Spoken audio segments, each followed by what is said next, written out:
Hello, my name is Kyle Rumps, and I am a current first year MBA student at the University of Denver.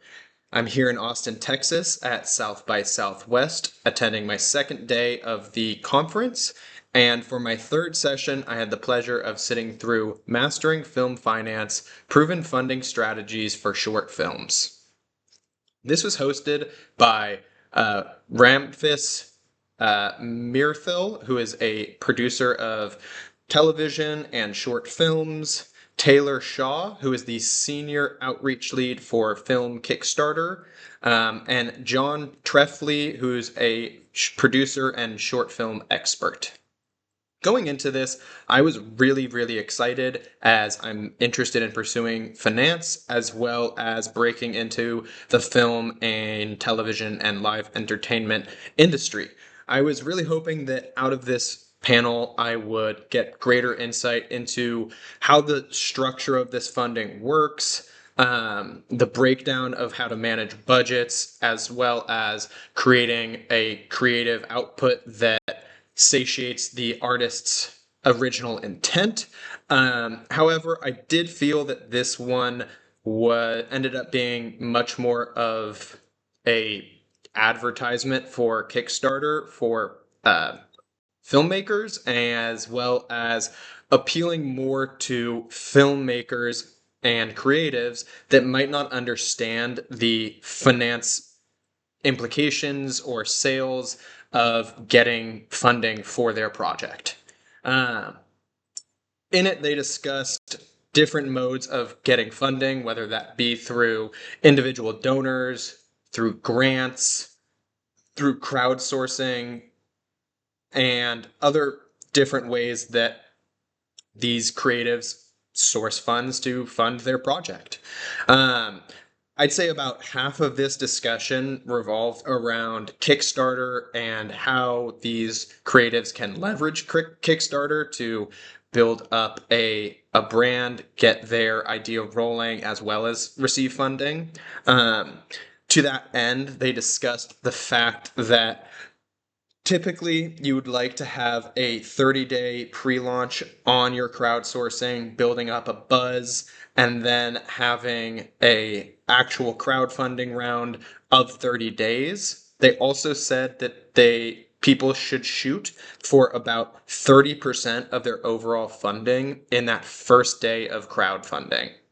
So this was a little bit surprising to me. That seemed like quite a big figure. But when you think about the fact that you want to get buy-in from people that want your content, you want to make sure that right when that opens, there's a big buzz. This can also, trigger algorithms to put people on front pages that would further drive that crowdfunding. And one interesting thing about Kickstarter is if you don't reach your goal of total funding for these short films, you don't get any of the funding whatsoever. So making sure that you have an attainable funding goal, because if you fall short, then you lose out on everything.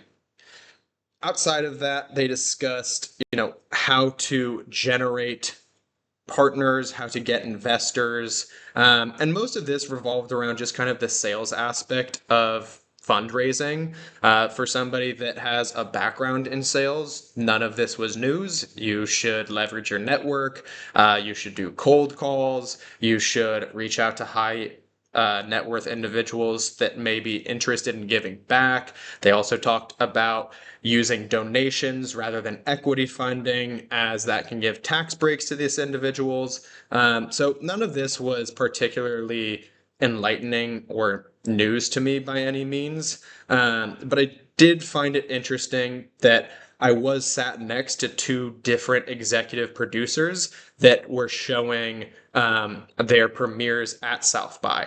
So I did get a chance to chat with them, and that I actually did find very interesting. I talked about, what the typical structure of these funds looks like, what a kind of, for a short film, what's a usual or typical average funding, and how they allocate that typically, which I found incredibly interesting. I also did have the pleasure of running into somebody there that was a producer that had come from the corporate background, particularly in banking. So I did end up approaching him at the end and just discussing, you know, on the flip side of filmmakers trying to get funding, how does somebody that comes from corporate America and a business background break into that film industry? And that was very interesting. It honestly echoed a lot of the same things and boiled down to just do it yourself. Find creatives, find filmmakers that want to make something and don't understand the business aspect of it, and reach out and offer your services and just start freelance producing and build up a reputation of being great, being easy to work with, and producing results. So overall, I did find the panel to be a bit salesy, but that doesn't mean that it was wasted time by any means. And I do feel that by attending, I was able to have some conversations with people in the space that was incredibly enlightening. So thank you so much, and I'm looking forward to chatting about my final panel next.